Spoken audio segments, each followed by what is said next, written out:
누구는 100배 받고 누구는 못 받고 바로 삼성전자 노사가 성과급 협상에 합의는 했습니다만 내부 갈등의 골이 더 깊어지고 있습니다. 비반도체 부문 직원들의 박탈감 때문인데요. 누굴 거지로 하느냐라는 불만까지 터져 나왔다고 합니다. 화면 보시죠. 메모리 부문에 근무하는 직원들은 최대 6억 가까이 받습니다. 5억 9천만 원 받을 수 있습니다. 근데 비반도체에 근무하는 직원들은 같은 회사에 근무하지만 1% 수준, 600만 원. 그것도 현금으로 받는 게 아니라 자사주, 주식으로 받습니다.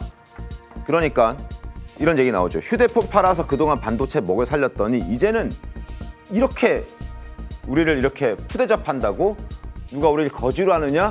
이런 불만들이 터져 나오는 겁니다. 자, 비반도체 직원들의 불만을 보시죠. 과반 노조 때문에 가입시켜놓고 우리를 버렸다. 적자도 아닌데 벌레만도 못한 취급받고 있다. 누구를 거지로 하느냐? 이런 불만들 터져 나옵니다. 여선홍 위원님, 같은 회사 다니는데 누구는 6억 받고 누구는 600만 원 받으면 얼마나 짜증나겠습니까? 그러니까요. 이게 맨 처음에 삼성전자 초기업 노조에서 파업을 할 때부터 나왔던 여러 가지 이제 부분이었잖아요. 네. 아니 만약에 저렇게 된다고 하면은 지금 뭐 DX 부분 사람들의 불만이 당연히 있을 것이다. 실제 불만이 있어가지고 뭐 그 이 협상 과정에서 4,000명인가 이렇게 실제 탈퇴도 했습니다. 네. 그러면서 이제 뭐 가반 노조 흔들리는 거 아니야? 이런 이야기도 있었는데 아니나 다를까 이번 그 어쨌든 이제 파업 협상이 관련해가지고 협상이 잘 됐는데 이 부분에서 지금 노조 안에서도 이거는 우리는 불만이 너무 많다. 우리가 그동안에 그 가전이나 그 휴대폰 부분에서 그동안에 수익을 많이 냈었거든요. 네. 그리고 또 그 수익으로 지금 반도체 부분 관련된 시설 투자도 하고요. 투자도 했습니다. 그렇기 때문에 지금 이 다른 부분에 있는 뭐 삼성전자 직원들이 크게 좀 불만을 나타내고 있는 상황입니다. 최봉민 의원 어떻게 보셨습니까? 1% 600만 원대 6억. 어떻게 보십니까? 그러니까 저게 처음부터 사실은 이제 이 협상을 어떻게 이끌고 갈 것이냐 하는 부분에 대한 설계가 좀 부족했던 것 아닌가 싶은 생각이 들어요. 왜냐하면 삼성전자 반도체 부문도 이렇게 지금처럼 잘 나간 게 작년, 재작년 말부터입니다. 네네. 그리고 뭐 갑작스럽게 반도체를 무슨 개발을 해서 그런 게 아니고요. 반도체에 대한 전 세계의 그 상황이 갑자기 좋아졌잖아요. 네. 이제 그런 것 때문에 이렇게 된 거지 그 전이라고 한다면 이게 삼성전자의 반도체 부문도 굉장히 그 상황이 좋지가 않았어요. 네. 자, 그런데 이제 그럴 때 삼성전자가 반도체 부문이 어려울 때 사실은 그런 부분에 좀 뒷받침을 했던 것이 바로 가전, 그다음에 뭐 지금 얘기한 뭐 전화, 휴대전화 뭐 이런 부분이었는데 이제 삼성전자 잘 나가니까 그러면 이거는 다 우리가 받고 이 남은 거 그냥 조금씩 그냥 전달해 주는 형식이라고 네. 한다면 이제 과거 이 반도체 부문의 투자에 기여했던 삼성전자의 다른 부문 아마 이런 근로자들이 굉장히 상대적 박탈감을 느끼는 것은 어찌 보면 당연하다. 그런 차원에서 본다면 자, 이게 그냥 삼성전자 지금 반도체 부문의 근로자들한테만 얼마를 준다. 그리고 나머지는 뭐 그냥 조금씩 그 나눠주는 정도다라고 이렇게 설계를 할 것인가 하는 거는 제가 보기에는 경영진도 경영진이지만 사실 노조에서도 그런 부분에 대해서 조금 노조 지도부라면 좀 뭔가 깊이 있게 좀 검토를 해서 이 협상에 나섰어야 되는 것 아닌가 하는 생각이 듭니다. 네. 제가 보기에는 뭐 삼성전자 반도체 부분이라고 그래서 뭐 영원히 잘 나갈 수 있는 건 아니잖아요. 네. 그러니까 그런 점에서는 뭔가 이 상생의 기조 뭐 이런 데에 대한 좀 그 설계가 부족했던 것 아닌가 하는 생각이 듭니다. 네. 자, 노사 정부까지 나서서 협상에 일단 성공은 했습니다. 근데 이제 조합원 찬반 투표가 남아 있습니다. 오늘부터 5일 동안 찬반 투표가 이루어지는데 만약에 비메모리 반도체 내에서도 비메모리 부서와 비반도체 직원들이 여기서 반대한다면 이 협상안은 물거품이 될 수 있습니다. 화면 보시죠.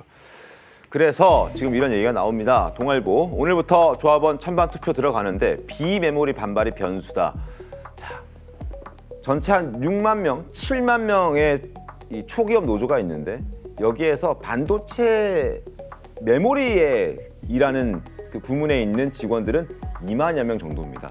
나머지 한 4만여 명 정도가 공통 부분 혹은 비반도체, 비메모리 부서에 있기 때문에 이 사람들이 지금 600만 원 받고 이걸 사인해줄 턱이 없지 않습니까?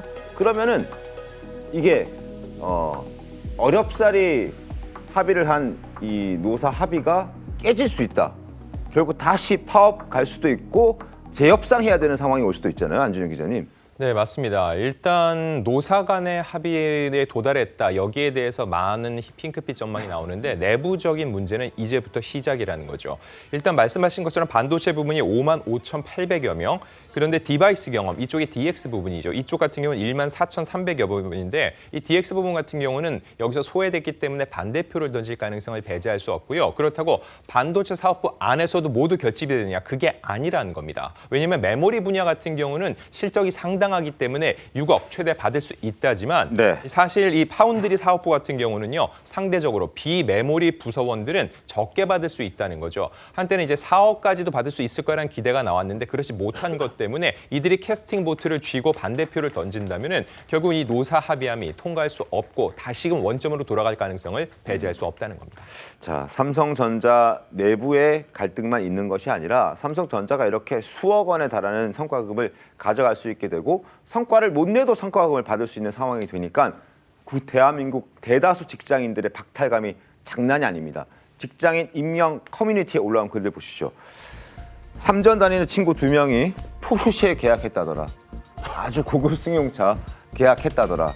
그러고도 돈이 한참 남는다고 하니 참 자괴감 든다라는 얘기고요. 하이닉스 3전 다니는 사람들의 특징은 배달 음식 시킬 때 배달비를 신경 안 쓴다. 그리고 싼 주유소 찾지도 않는다.